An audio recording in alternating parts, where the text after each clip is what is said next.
Welcome to your Financial Checkup webinar. Let's get right into it with today's agenda and 6 pillars of strategy to build generational wealth. The first pillar, establishing your goals. The next pillar, fundamentals of financial strategy, such as short-term, mid-term, and long-term planning. Another pillar, asset protection.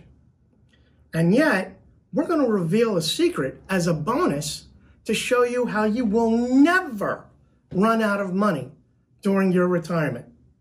The last pillar is showing you what action you can take.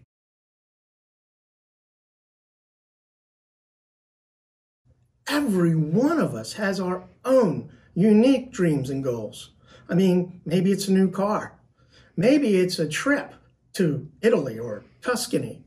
Maybe it's buying a house or taking care of your children's college education. I certainly hope you've written down your goals and dreams. I don't know if you know this, but according to Inc.com, you've got 42% more likely chance of hitting them if you write them down. So when you think about your future, you want to think about them in short, midterm, and long-term goals.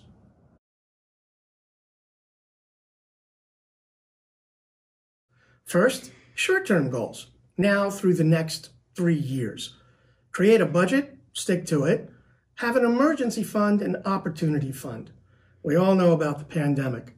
I have friends, several of them, that lost their jobs during the pandemic.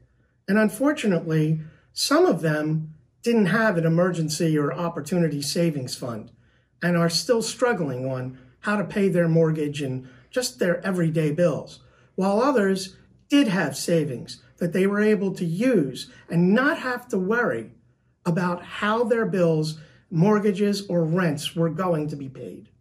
So what are some of the things in the short term over the next 3 years that you can do? Specifically, checking account, savings account, money market account, even CDs, and conservative investments like bonds or dividend-paying stocks.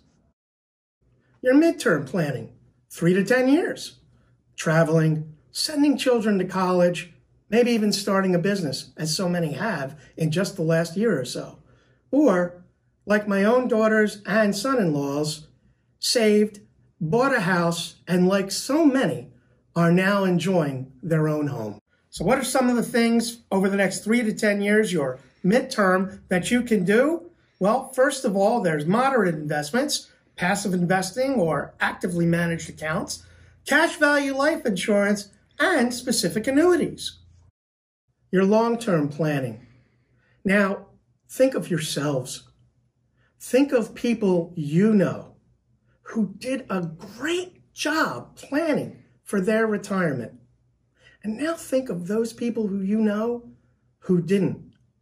How are things working for them right now? So with over 10 years before retirement, here are some of the specific things you can do.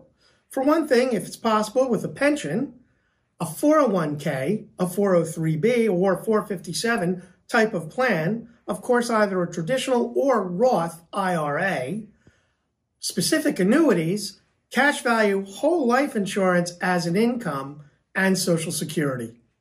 You know, in an ideal world, you do your short-term planning, your midterm planning, your long-term planning. You not only achieve your goals, you exceed them. You live a fabulous retirement, even better retirement than you can dream of. You enjoy your life, travel, maybe enjoy your grandchildren, and then at 95, pass peacefully in your sleep. That's in an ideal world. But in the regular world, that's not the way it is, because things happen. And it's up to us to protect ourselves and our families from what can happen.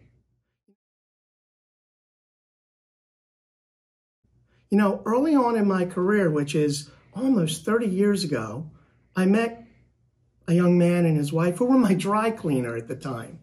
Wonderful people. Had a newborn son, married only a few years. He unfortunately passed away in an accident, but they had life insurance. She was able to maintain the business, pay the mortgage and any other bills. And so while she suffered enough, she didn't suffer a financial death. I, perhaps like you, know friends and acquaintances who've been stricken with cancer and hopefully, like the ones I know, have been treated and are fine now. But because of the disability coverage they had, they were able to pay their bills and somewhat maintain their lifestyle. Then there's long-term care coverage, which ensures that your money that you've accumulated all these years stays with you and your family, like my parents, who unfortunately had to use their long-term care coverage when they, myself, and my sisters were unable to take care of them. And then lastly, there's property and casualty. Many of you know it as P&C, in which you cover your house, your business, and your car.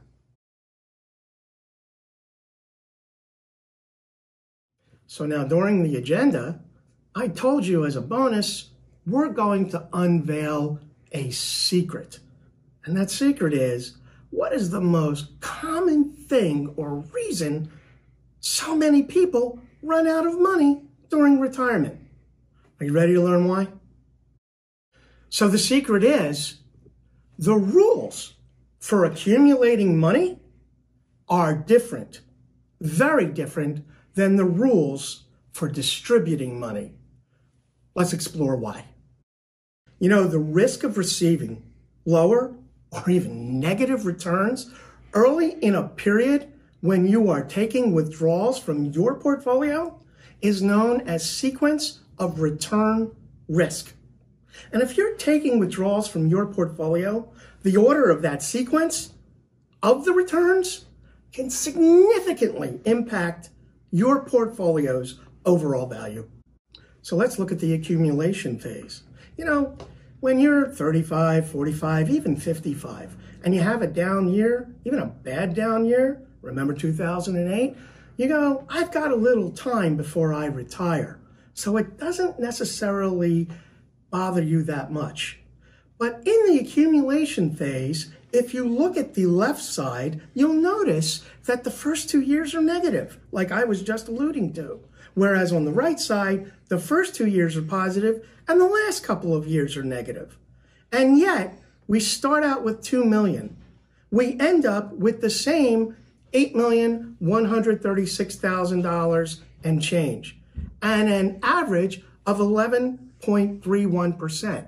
It's the same return and the same result. So in the distribution phase, what happens in those sequence of returns when you actually take withdrawals in the beginning years that are negative? On the left side, same sequence of returns as before, and you'll notice it averages the same 11.31%. We start out with $2 million, yet on the left side, because the first 2 years were negative, by year 12, you've run out of money. Whereas on the right side, a different sequence of returns where you start out positive, not only are you able to take the $200,000 throughout those 15 years, but you still have over $2.5 million in your account.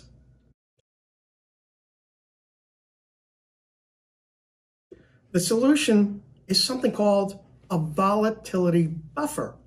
You know, how many of you know people, maybe I said it earlier, who did everything right, saved for retirement, had what they thought was plenty of money? I have a colleague who has a good friend whose parents retired in 2007, and we all know what happened in 2008. Well, they took money, withdrew money from their portfolio in 2008. And now, unfortunately, they've run out of money and they're living on just Social Security. So how do we utilize the volatility buffer? During those down years, we use a separate source to fund our retirement.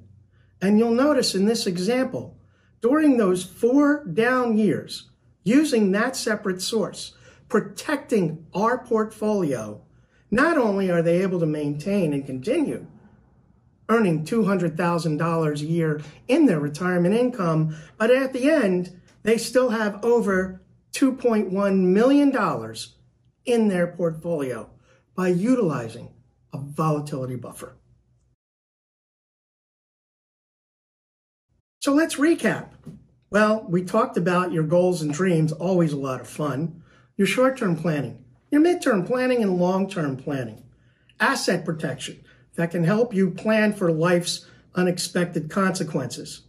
And a volatility buffer. So, click the link below to schedule your financial checkup. My name is Scott Rosen, Executive Vice President of the Institute of Financial Wellness, your research champion. Thank you so much for watching.